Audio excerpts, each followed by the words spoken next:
As Emility sang on the album Autumn 2020, hello November, be better than October.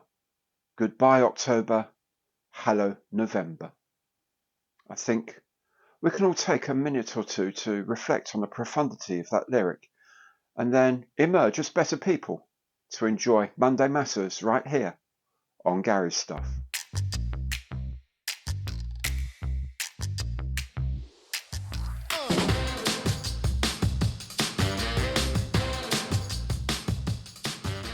Hello there, I'm Gary. Welcome to my channel. Welcome back if you've been here before. Today indeed is Monday Matters.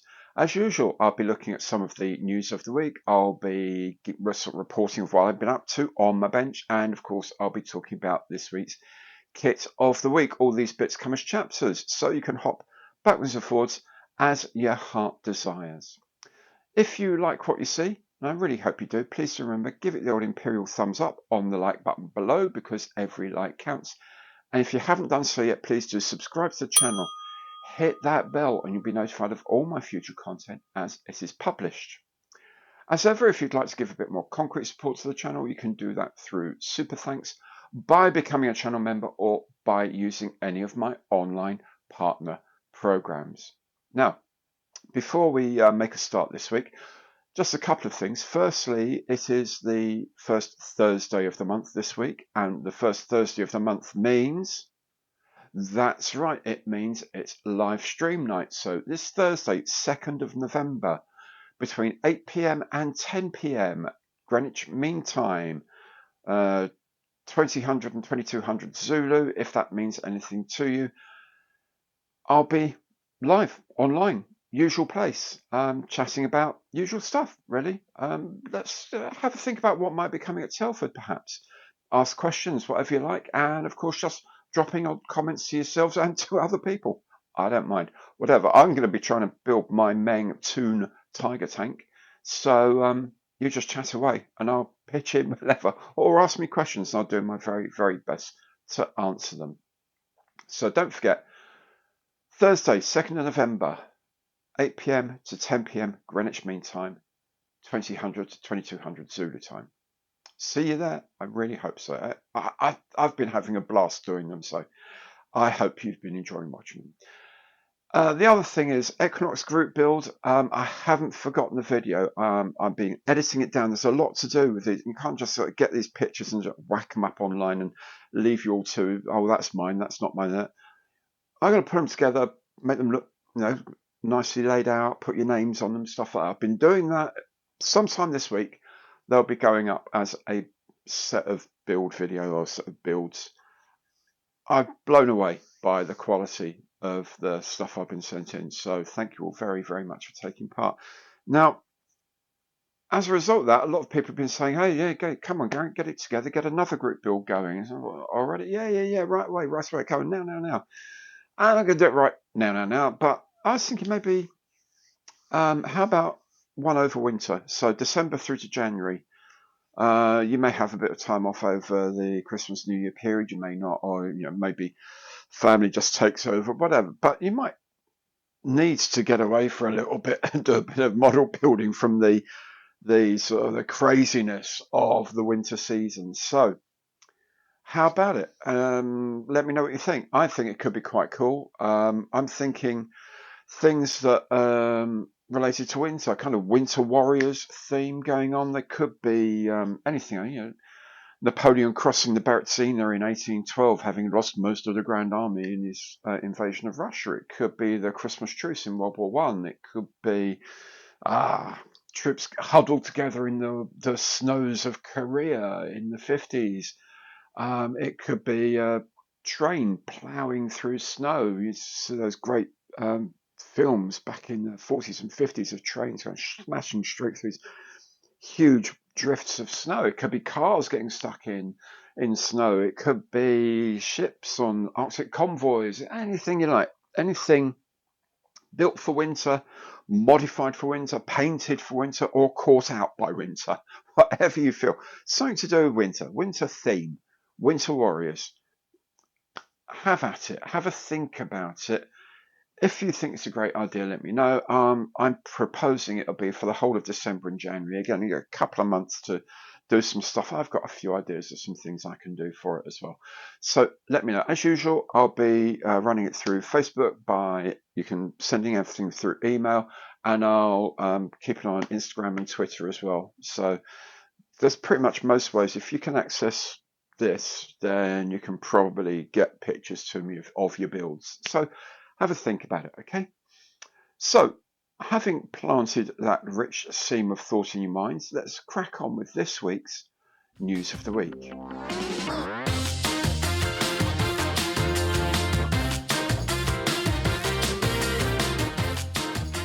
ClearProp has a couple of new releases. First is this 1/72 scale Polycarpov I-16 Mark V in Finnish Air Force colours and fitted with skis. I'd love to see this in 1/48 or bigger as well. Also just out is the MiG-23 MLD, known in the West as Flogger Kilo, here in a choice of Ukrainian Air Force colours and again in 1/72 scale. BLACKBIRD Models has this resin kit of the Horton HO-10 Flying Wing Fighter in 1/72 scale with what appears to be cast clear resin transparencies. ICM tell us that the latest Gotha transport in 1/48 scale is close to release. This is the Gotha 244B2 with the semi-retractable nose gear. No doubt there will be future releases in this range, not least the Geo 244B4 that has the double rear doors for paratroops. ICM also says the OV10D Plus Bronco in 1/72 scale is on its way soon. A new parts release of the very fine OV10 I made a short while ago on the channel. Just watch out for that nose probe. And the last thing from ICM this week is the announcement of the Sonderkraftfahrzeug 251/8 Armoured Ambulance in 1/35 scale. This comes with a full interior and would be a cool accidental meeting in the desert sort of diorama with one of the 1/35 scale Katie ambulances. TAKOM released this teaser image of their next releases celebrating their 10th anniversary. They do look very much like Tiger tanks in 1/35 scale. Are there really not enough of these already? Or do they have a trick up their sleeve? We'll have to wait and see. Model Miniature has this 1/72 scale kit of the AMXP tank used by France for driver training. It comes with open hatches, windows, and a suitably terrified crew. Germania Figuren has this set of troops with a listening device in 1/72 scale. Could be interesting to use near a flak gun post, in which case Germania Figuren has troops servicing either a 20mm flak feeling, a 37mm gun, or an 88mm gun. C3D Resin has a new range of 3D printed doors, window frames and shutters in 1/35 scale. Really useful for scratch built buildings, and they come with door furniture too. The range is also available in 1/24 scale. Off to sea now, a Neverland hobby has this 1/144 scale U-96 submarine. Intriguingly, this kit, which is almost half a metre in length, is snapped together and requires neither glue nor paint, and has a torpedo launching effect. Somewhat more conventional is this 1/350th scale 3D printed kit of the Belhara frigate from Hellenic ship model. You'd probably want to figure out how to show off that extraordinary bow design somehow. Modern naval research has some new 1/700th scale ships, Imperial Chinese gunships Fuxing and Weiyuan, and cruisers Yangwu and Nanchen. At that scale, best of luck with the rigging. RESKIT are developing two new pilot figures for the F-35, a male and a female figure, each in 1/32 or 1/48 scale. I guess the woman's flowing hair is so we know that's the woman. If you're in the mood for a superhero, then maybe this Metal Earth kit of Iron Man would suffice. Appropriately enough, it's all metal with no glue required, stands about 12 centimeters tall when finished, so best of luck folding all of those little fingers. Alternatively, if Marvel isn't your thing, maybe DC Comics is. So there's also a Dark Knight Batman as well. And finally, if you do want to go full beast mode, then Bandai has a new toolkit of the Ankylosaurus, easily my favourite of the thyreophore dinosaurs. Yes, I really do have such a thing.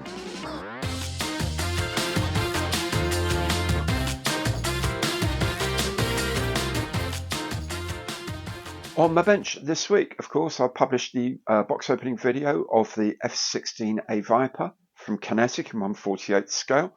I've been making a start on that, and so far it's going together very nicely indeed. Really quite impressed with it, as it happens. I've also been building my Cossack 2 MRAP, mine resistant ambush protected vehicle from ICM in 1/35.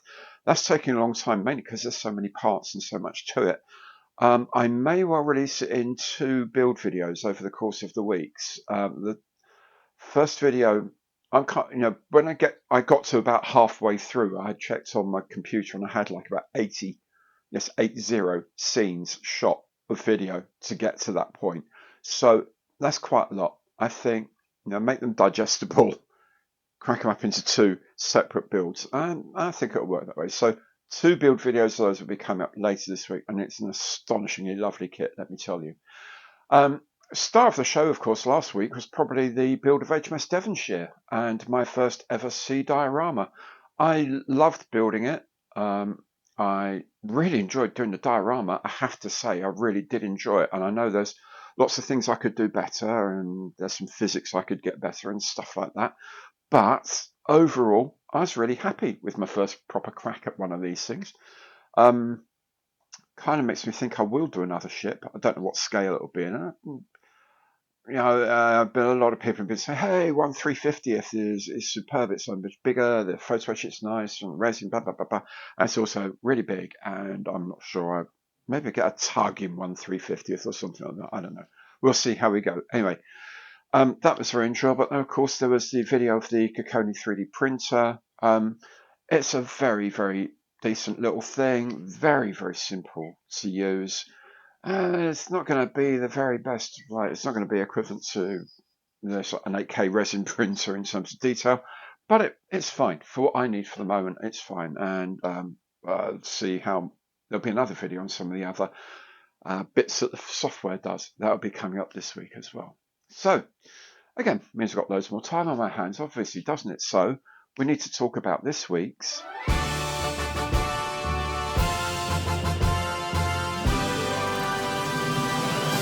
Kit of the Week. And as I mentioned last week, the Kit of the Week this week is the same as the Kit of the Week last week. So that's the F-16A Viper in 1/48 scale from Kinetic. I'll be probably finished with it by next weekend, put up a build video not long after that, because I want to make sure it's done before I go to Telford, because of course the Kinetic guys are going to have a stand at Telford. So it'd be nice if they've seen it at least, or at least they can go and look at it later if I'm there to have a little chat with them. Maybe buying one of their 1/48 scale Pucara. They're releasing the one with the RAF colour, or British colours, that's apparently going to be on sale there for about £25 on their stand. I think I might well be indulging in one of them. Anyway, so that's what I'll be up to this week. Lots of other videos will be popping up as we go along. I've got all sorts of other things in production I haven't told you about even yet. So there's lots to come. Do please come back for the live stream on Thursday, remember, 8 till 10 p.m. UK time. And do come back for Monday Matters next week. And of course, do come back for all the content as it's up here. How will you know when all this stuff comes up? Well, best thing to do, subscribe to the channel, hit that bell, and you'll be notified of all my future content as it's published. And of course, anything you like, please give it the old imperial thumbs up on the like button below, because every like counts. That's it for today. Thank you so very much for watching. Hope to see you again on the channel very soon. Take good care of yourselves now, and goodbye.